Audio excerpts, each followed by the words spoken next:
Hello, my name is Michael Fakhri and I am the UN Special Rapporteur on the Right to Food. I'm sorry that I cannot be speaking to you live today, but due to the pandemic and time zone differences, I have to provide this video instead. COVID-19 has not only been a public health crisis, but it has also generated a hunger crisis. The virus is new, but it has been predictably harshest on marginalized people. In fact, the world was falling behind on fully realizing the right to food even before the current pandemic. The number of hungry and undernourished people in the world has been rising since 2015. And the situation is getting worse. The virus continues to ravage humanity. Even with new vaccines, it will be some time before the global health situation stabilizes, and it will be at least a decade before the world recovers economically. Meanwhile, member states and international organizations have not yet come together to tackle the looming hunger crisis.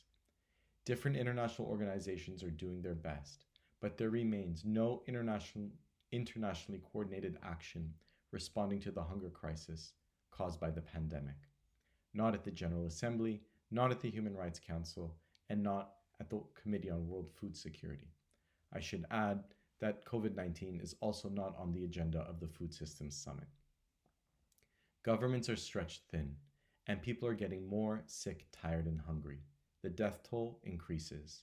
Now, more than ever, a human rights approach is needed.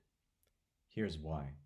First, human rights are key because they provide real power through international law and policy instruments. These are things like the Right to Food Guidelines, the United Nations Declaration on the Rights of Peasants and Other People Working in Rural Areas, the United Nations Declaration on the Rights of Indigenous Peoples, and the International Treaty on Plant Genetic Resources for Food and Agriculture. All these and more identify legal obligations and provide policy guidance, empowering governments to act and empowering people to collectively organize. Second, human rights are about relationships.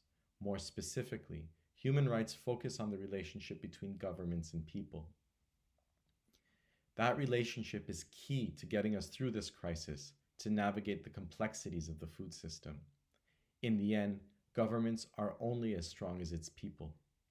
So things like workers' rights, peasants' rights, women's rights, and children's rights are key to keeping people strong. The other relationship that is important is people's relationship to the environment. People are only as strong as the biosphere. So things like plant health, genetic diversity, agroecology, and marine life matter as a human rights concern. Thank you.